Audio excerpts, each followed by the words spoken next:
Have you ever told the story of your bodybuilding life before? Very minimally. I feel like I don't people like obviously I've talked about it with people that know what happened, but when I meet new people, it's not typically the first thing I bring up. I wouldn't I But yeah, wouldn't p- peg you as like that type, you right. know? I'll have to send you pictures. I've seen Yeah. pictures. Oh. I mean, I Yeah. stalked you extensively before I hired you, Kelsey. Oh, good. Then you did your job well. Well, I I'm glad I mean, passed the test. you know a lot about me, so I have to even the playing field, and I need to know a lot Right. about you, That's right? so right. So, okay, Hence why you're actually, interrogating me now. no, I think this is super interesting. I love hearing people's like health stories and kind of like how they got to where they are, you know? Yeah. Like how did you end up here? So I think it's cool. I I want to hear like what got you into health and fitness. Have you always been? No, I mean, okay, I will say, so I did some sports growing up. Like I was a pretty active kid, but in high What sports school, did you do? you would never guess. Well, middle school I did poms. What? My primary sport is like, do you not know what it is? No. It's like dance meets cheerleading. Oh, I I did it do for know what that one is. year. Yeah. But That's fun. my main sport was basketball. I could see that. So really, I feel like most Hmm. people are like, what? Because I'm actually pretty short. So I was a point guard. And I was not great, but I played through high school. But there was a point in high school where I was definitely starting to get, it wasn't bad, but I was definitely overweight for my size. I was probably a good like 20 pounds overweight. And then the whole classic, like, I definitely developed body issues and was trying to eat healthy and then like kind of rebounding every single day, under eating, then overeating. And like, sadly, it feels like a normal thing for a lot of teenagers to go through. But I think that's kind of where my awareness of my health and fitness came from, or just like where I decided to kind of, I don't know, start to think about how to approach it. And then really, I think my biggest turning point was I got into a car accident when I was a senior in high school going into my first year in college. And it was pretty bad and I couldn't like drive anywhere for a What long happened? time. Basically, long story short, I blacked out at the wheel and T-boned another car. And I had been having some issues with blacking out pretty regularly. So there was definitely an underlying health thing going on that I didn't really understand or realize at the time.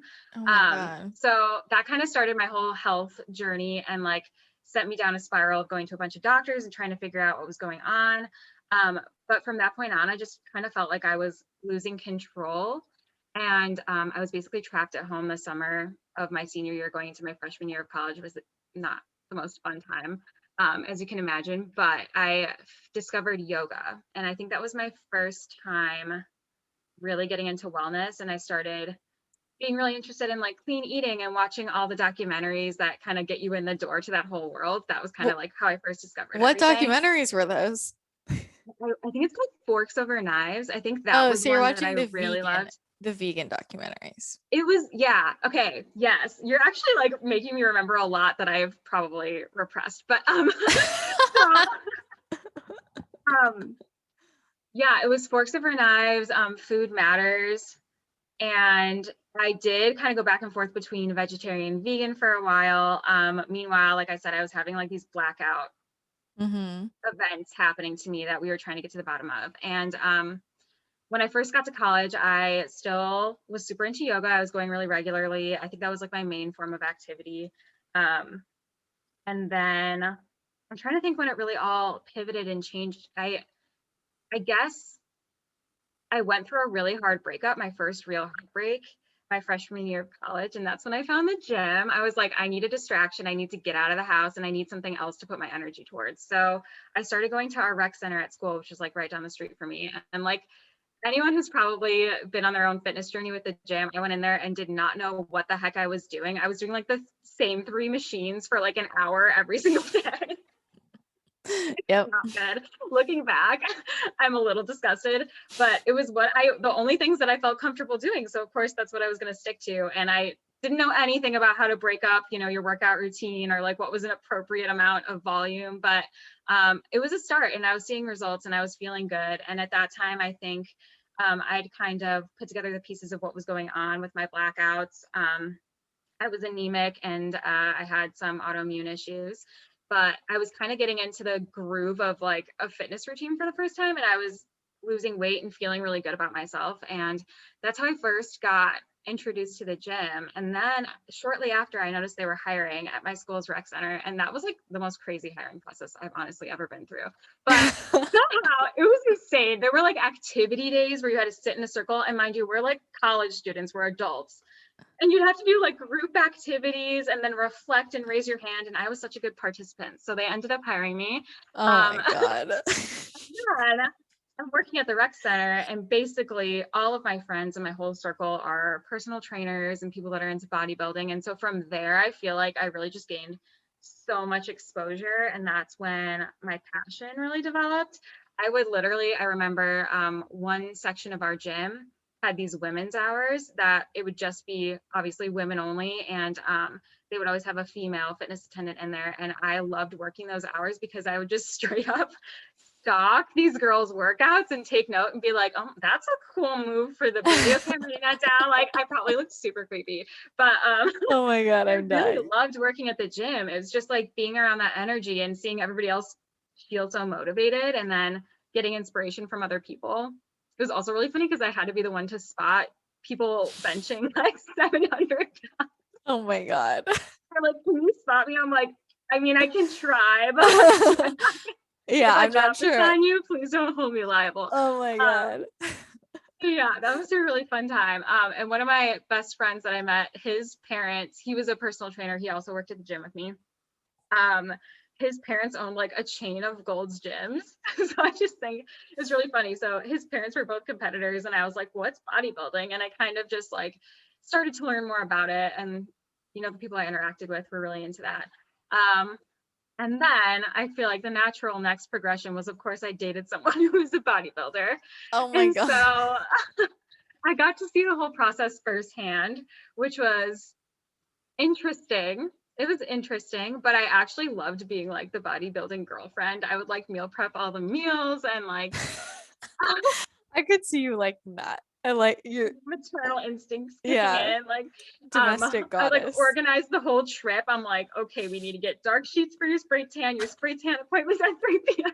Oh my God. Manager. If anyone's in need of a Do manager, not, do not volunteer yourself as a bodybuilder manager. no. You have I've enough on had your to plate. shave.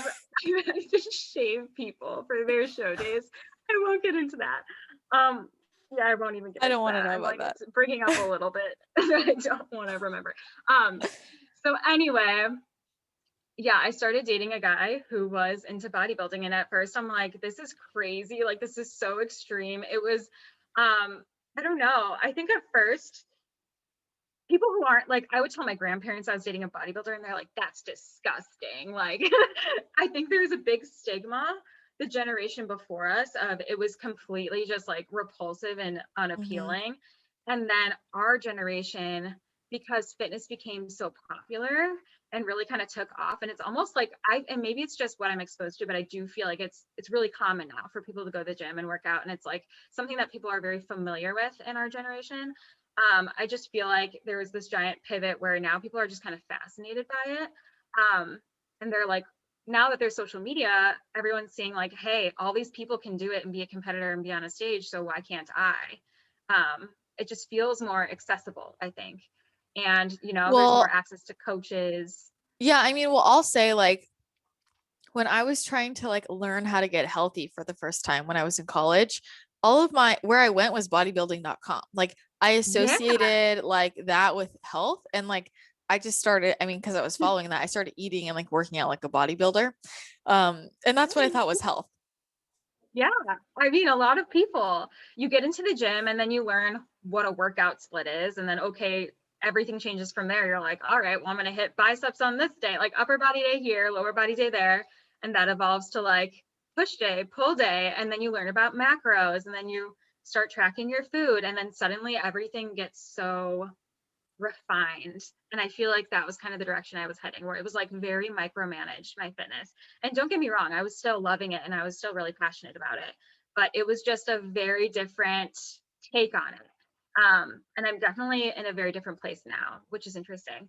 But yeah, watching someone else go through the process, I realized like, holy crap, if he can do that and get to like that place where he can go on stage in a little Speedo, and I'm sitting there at his competition, like watching girls that like I had seen had looked like me previously. I'm like, you know what? I kind of want to do this. Like, I kind of just want to prove to myself that I can do it. And of course, there's a level of vanity to competing that you can't deny. Like, I mean, that's kind of the essence of the sport, is seeing like Mm-hmm. how lean you can get, how good you can look. And but for me, really, I think I loved the idea of having a goal, because I knew the second I signed up for a show and I had that deadline, I was going to be more committed than ever, because previously I had a really hard time adhering to whenever I would like put a plan in place or say like I want to hit these macros. There was just no pressure. And so yeah, I honestly never saw myself as the kind of person that would want to be in a competitive situation like that until I did it.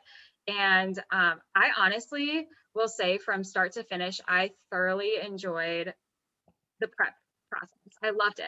I loved having these little mini goals of like, here's the macros you need to hit. I loved having my coach, who I found on YouTube, like, That's so, that you is know, classic. so Gen Z. It really is. I was like, ooh, I love your workouts and your Lululemon attire. I'm just going to Oh pay you a my lot of God. money to coach me. I love it. But she was great. Like, I definitely, and because I had that foundation in like yoga and wellness, I definitely approached my prep from a place of like really valuing balance and still maintaining my wellness. And like, because I had gone through health struggles previously, it was a big priority for me to keep my cycle. Like, I was trying to approach it as holistically as I could. Mm-hmm.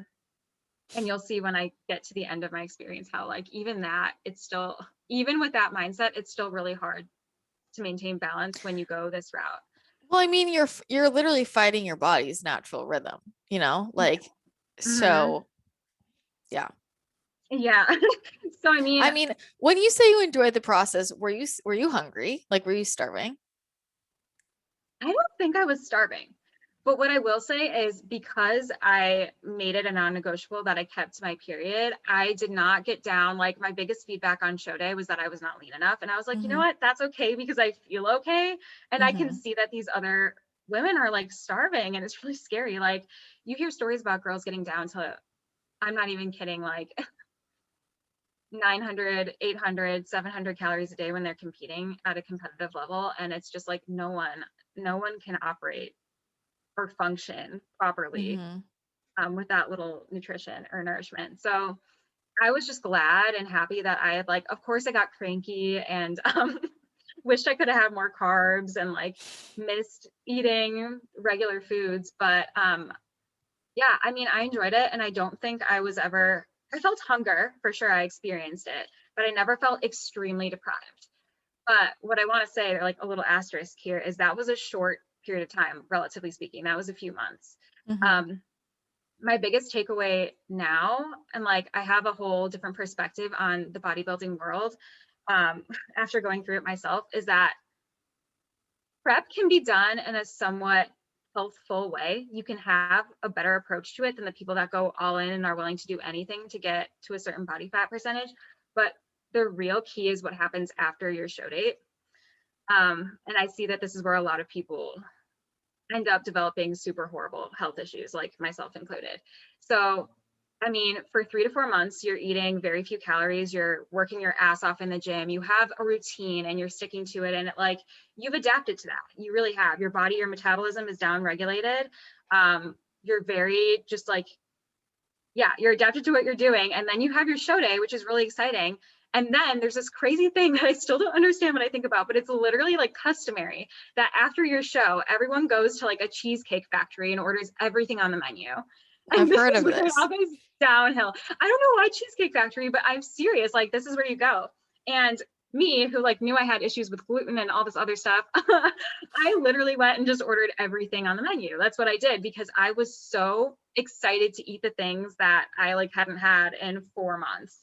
And I remember that night I had debilitating stomach cramps. Like I thought I needed to be hospitalized, which is not surprising when you think about going from eating literally nothing to then like stuffing your face with foods Mhm. that are completely unhealthy. And like also I had intolerances too.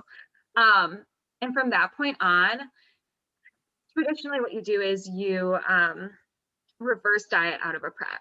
So, you know, if you have a coach and they're good, they will tell you, they will give you a plan where you're slowly increasing calories and slowly like pulling back on the cardio for several weeks to even months leading out of your show. The thing that no one tells you about though, is that once you go out and you stuff your face with food, you're never going to be able to go back to a place where you're only eating like 1,000 calories a day. Your body Mhm. now knows and remembers what it's like to eat food and remembers that it was deprived and now knows that it's available. And this is where so many women fall off the bandwagon and like seriously go down a really honestly treacherous path. Like, I just from there basically developed a really severe binge eating disorder. And I would have never said it at the time. And I think I've said it very few times in my life, but yeah, it was horrible. I gained back probably all the weight I had lost within like a couple weeks. And then from there, my hormones were completely out of whack. I developed IBS. Any intolerances I had before were extremely mild compared to like what I ended up experiencing after that show. And so looking back, I don't think it was the prep that messed me up at all. Do I think it's unhealthy? Yeah, I think dieting down to that degree is unhealthy by nature, and people know that going into it, but Mhm. they do the best that they can to make it manageable. And like when you do it right, of course you reverse diet out of it, and that's like a more sustainable approach. But I think experiencing that really shifted my perspective on the community as a whole. And I noticed that a lot of people I followed that I used for inspiration had very similar experiences where it was kind of like you come out of your show and then you swing from one end of the pendulum way to the other side. And Mhm. then it's like it's normal for these people to lose a ton of weight and then put a ton on. And then a year later, they go back to dieting, drop a lot of weight, put a ton back on. And like over time, that takes such a number on your metabolism, your hormones, literally everything. And so as much as like I enjoy the experience and sometimes I'm like, wow, I wish I could do that again. Like it was just so fun. And this time I'll do better. And I know I'll reverse diet. I just don't. I know that my instincts are stronger than my mentality at the end of the day.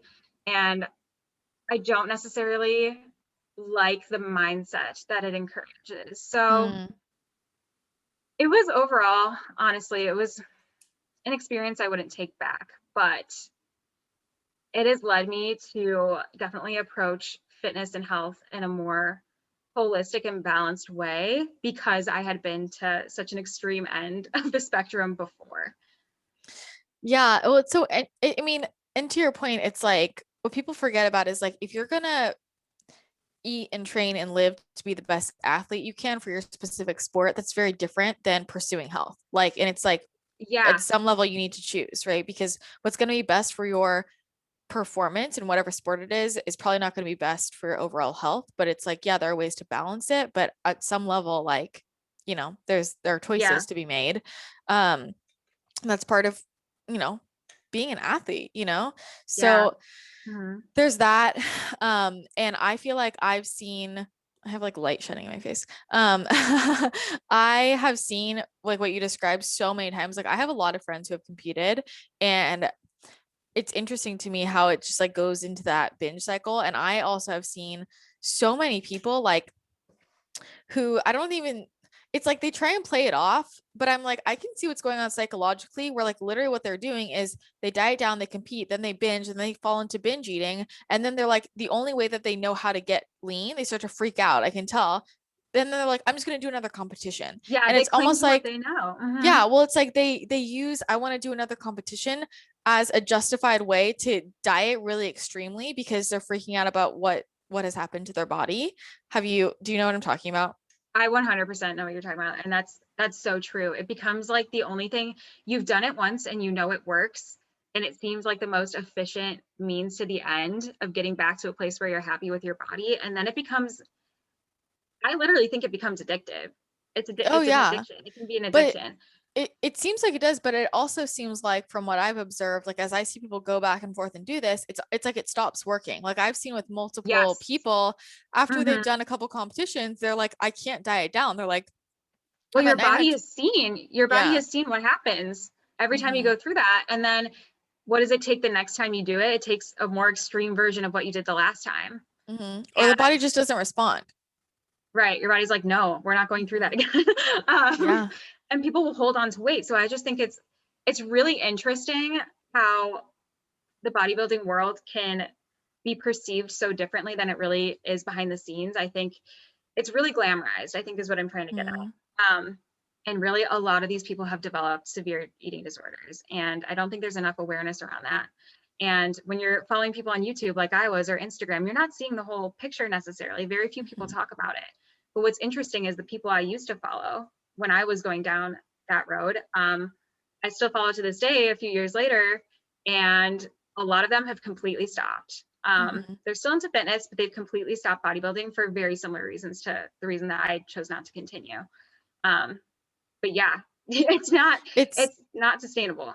it's funny because, well, when I first became friends with Mind Pump, I remember like we were talking and we were talking about how like so many of the like the secrets of the food blogging world are the same as like the secrets of the like competing world. They were saying like, yeah, all this like stuff that you see in competing with all these eating disorders, it's like the same behind the scenes stuff that a lot of food bloggers have, which is like very interesting. Right. But I'm curious, like, did you experience that rebound weight gain, like where you like it, you gained even more weight than you started with? Like, because I know a lot of people experience that. Yeah. Yeah. I would say from that point on until literally this year, I had a really hard time maintaining my weight at what used to be kind of like my set point. Mm-hmm. And I know that's kind of like an arguable term, but what I used to naturally weigh when I was just very balanced prior to competing, I had a really hard time maintaining after that. Mm-hmm. I was extremely sensitive. It honestly took a lot of work to stay at a body fat percentage that just felt comfortable for me, not even one that I felt great at. Mm-hmm. Um, yeah, I was just really sensitive, and it definitely did a number, like long term, it definitely made some lasting damage on my body. And like I mentioned, my food intolerances were at a whole new level after the show because I had cut out so many foods for so long, dieted down so hard where I was eating, maybe like 1,200 calories a day. And then reintroducing foods, I developed new intolerances, just because I Mm. hadn't been exposed in so long. And it's not to say that you can't fix that ever. I think people, when they're in it, don't see it, don't see the full Yeah. picture. Yeah. Well, and especially if like, every body is different with what it can handle. And like you had a Mhm. history of autoimmune and like already some other health issues. And when you already have sensitivities, like, certain people are more inclined to food sensitivities than other people. So Yeah. there's that too. I even Um, think like male versus female, I do think men are able to handle changes like that a lot more easily than women, because with women, mhm. you have your hormonal cycle to take into account. And that's just like a whole nother layer of something you have Yeah. to be really careful with. Yeah. Well, like women, the male body is designed to better handle stressors than the female Hmm. body is not.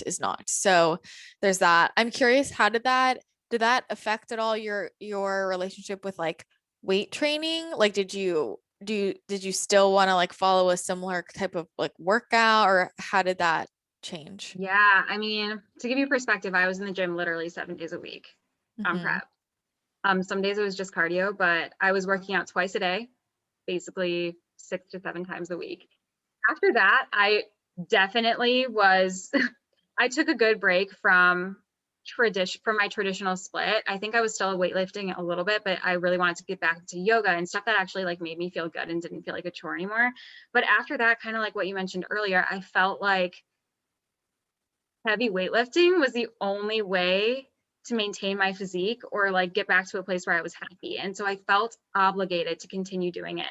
Mm-hmm. And I actually became a personal trainer. And then I was like, preaching this to other people. And I look back and I wish I had known how my own experience and perception was influencing it.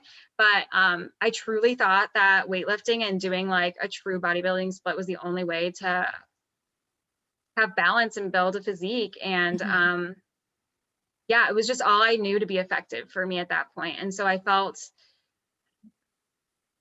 up until this year, I felt like that was the only way that I was going to be happy with my body, was if I continued to train that way. And it's really funny because now I don't go to the gym at all. I mean, coronavirus happened and quarantine's a thing, but I have no desire. And when I finally respected the desire to stop going just because I felt obligated to, I literally dropped 10 pounds just because I was so much happier and so much less stress about like Mm. my routine and being hyper focused on managing a whole schedule and split and everything. And so now that I enjoy what I'm doing and it's so much more sustainable, I feel like my body is just so much happier. Mm-hmm. It's interesting because I mean, I found that too. Like, I didn't realize how, like, with different phases of like how I was working out, how much I was like stressed about it without realizing. It felt like this big Yeah. ordeal to me. And then it was like, on top of other stressors, it felt like too much. And it's been interesting for me in the last year of like, I mean, with nutrition and fitness, though, like everything that I thought was total bullshit. And then now I'm like all about it. I mean, like, Yeah. I used to think like lifting weights was like the only way. And I'm still like very pro resistance training and weightlifting, but also I can't deny that I have seen and also experienced for myself like the number of people who have left lifting weights and now are doing like all of the girly workouts we used to make fun of, like I yoga used to think and light Pilates was a weights. joke. Yeah. And Yeah. now I love it. And I think the biggest thing that people overlook is like, you also have to take into account what makes you feel good, Hmm. not from a place of your ego being like, wow, I look great in a bikini because I've been working out at the gym, like powerlifting or whatever. And it's not to say I don't like powerlifting or bodybuilding type training. Like I Hmm. still have a really special place in my heart for those and they're great. But if you find yourself in a place where you're like dreading going or you feel inflamed or you feel tired, reassess like why you're doing that type of exercise and maybe revisit something else. Like find what you actually look forward to doing or what makes your body feel good because there's so many different types of workouts out there and you don't have to limit yourself to what used to work for you because the truth is you may have adapted and it might not work for you anymore. So Yeah. that's something I've definitely had to learn. Well, I think cross training is so important too. Like, I think there are like a lot of people who are super into weights who don't really do that much mobility. And I know for me, I've got Mhm. so stiff and achy, and I didn't even realize how much so until I just stopped doing any resistance training. And I think also, again, like knowing your body, like if you like for me, like with autoimmune issues, like my body's just more sensitive. And so I didn't realize like how I needed to really pay attention to my exercise tolerance and also the inflammation piece. Like so many Yeah. people get so inflamed just over time. And I have so many friends who I've like seen this journey with them where they're lifting weights and eating super clean and they're just so inflamed, and then they just stop lifting weights and they start doing Pilates and they like drop like 20 pounds. Yeah, that literally happened to me. And I think it's just interesting because the mindset when you're in the gym and you're like a true gym rat is push through, push Mm-hmm. through. If you feel like crap during your workout, persevere. If you don't feel like going to the gym, you go anyway. It's all about like grinding. And Mm-hmm. then we don't really realize the physical implications that that can have. And Mm-hmm. so it really takes like breaking that almost mental addiction to the gym and that routine to sometimes actually get the results that you want or like actually start to feel good again. Mm-hmm. Um, so it was really hard for me. I thought like if I stop lifting as heavy as I am right now, I'm gonna lose all my muscle. I'm gonna like put on a ton of weight. But you really have to listen to your body, and I think it's something that a lot of people have learned to tune out or Yeah. been, trained to tune out. Well, it's such a high achiever thing, right? Because the person that gets addicted to that is the person that like loves the mental challenge, right? And Yeah, that's what I loved about the gym of like it yeah, was a mental challenge. And like I'm like, yeah, I can do this, you know? Um, but that's also the same reason why some people never even exercise, right? Like, hmm so it just depends on the person. But I think that it just I think it's important to hear like the different perspectives, because there's just so many things that I threw out the window that I was like, that's bullshit. That it does work for different people. You know, you really realize that different things work for different people. And I also and think there are a lot different of phases in people, your life. yeah, totally. There also might be a lot of people who are like only doing yoga and Pilates that could really benefit from lifting some weights too. Like, Yeah, Muscle is It's so much important. about balance. And I think our culture is so obsessed with identity. Like I identify as a yogi, or I identify as a weightlifter, a power lifter, a bodybuilder. And it's like, I know a lot of people too who are really good at what they do, um, athletes, and they'll do like powerlifting and on cycle of powerlifting. And then in their off season, they're doing yoga and mobility. And like, there's so many benefits to all the different types of exercise. Like, I just Mhm. feel like you don't have to identify with just one. You can be Yeah. passionate about a few of them and cycle them in and out, and you're probably going to get way better results doing that than just sticking to one. Totally. I think it also goes back to the addictive thing though, because especially like I know I have a very like addictive personality. Like I will get addicted to things, and when you get those endorphins and you notice how you feel or how Yeah. you look, right, and how your body changes, it's like you just that association gets built in your brain and you're like, I'm gonna keep going. So Yeah. Mm. especially for people who I think like I know for me when I was really in deep in exercise addiction, it was like that was the only thing in my life that I enjoyed. Like everything else I just didn't even like, which is really depressing and sad to say, but at the time honestly that's how I felt. So I felt like it was my only me time. And so of course I became addicted to it. And I found that the more like as my life has become full and like I have like relationships and hobbies and things like then that wasn't my only thing that was giving me endorphins or making me feel good. Yeah. My boyfriend and I had this exact conversation because we were both in the same boat too. It's just really interesting to reflect on. Mm-hmm. And Wait, really did your dig into boyfriend like, do a competition? no, but he was very much the same way. He was in the gym 5, 6 days a week, bodybuilding style training for as long as I've known him, and even before that. And recently, Mm-hmm. it's just funny because the gym's like opening back up, and we're finally like starting to feel like we might be safe enough to go back. But we both canceled our gym memberships, and I was so surprised that he canceled his, because he is so dedicated normally. Mm-hmm. He just always has been as long as I've known him, to going to the gym and not missing a workout. And like now he's like, you know what? There's more than this. And it served me for a time in my life. Like it was my Mm-hmm. mental escape from work, and I loved it. And I didn't, have a relationship that I needed to invest time in or anything else to do. And I loved it, and it served a really good purpose for me. But now we're realizing that, like, you know what? We're not old, but we're older, and we appreciate, going on hikes and taking walks and doing different things now. And it's like, it's okay to pivot. It's okay. Mm-hmm. And you're not going to like suffer from it. Yeah. I also found that like I almost felt like my body just got so used to the movements, like like the basic like compound movements that it was like just Yeah. not even doing anything anymore. Dude, you Like adapt so quickly, so much more yeah, quickly than people think. That's one thing yeah. I learned as a trainer. And like you said, that just goes back to the importance of cross training. Like you do need to switch it up. If you feel like you're not getting results and the only way is to grind yourself to the floor, like there's something else that can be done. So Mm-hmm. switch it up and like just really think about what your body needs, especially if you're going to town at the gym for years on end doing bodybuilding. You're probably in really in some need of some mobility work or some stretching or some yoga too. So I just think, yeah, we get in this mindset and it can be addictive, and sometimes it's important to like really take a step back and look at not just what Mm-hmm. your body needs, but like mentally, what do you need, and like what are your motives. Yeah. Well, and it's that same personality that I think like this is so relevant, I think, for a lot of entrepreneurs because it's the same personality that gets addicted to the gym. I know this. It's like all my friends, right? Like that Yeah, gets addicted to the gym that also gets addicted to their work. And they're like workaholics. It's like and you're just trading one addiction for the other and like trying to fill holes, finding a substitute, right, Yeah. right. So it's very interesting how that transfers. So, something to think about for you guys.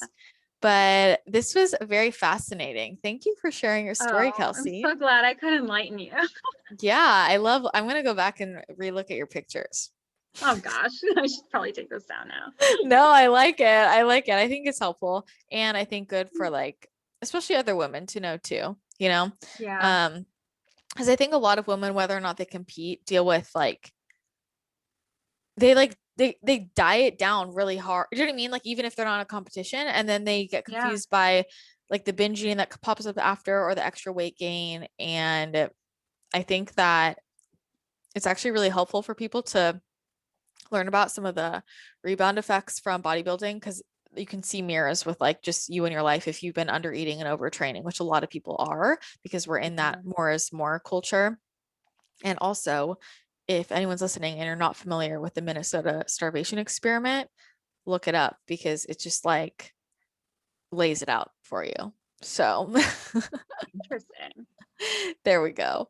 All right. Well, let's wrap up there. If unless you have anything else to say. Do you have any final words?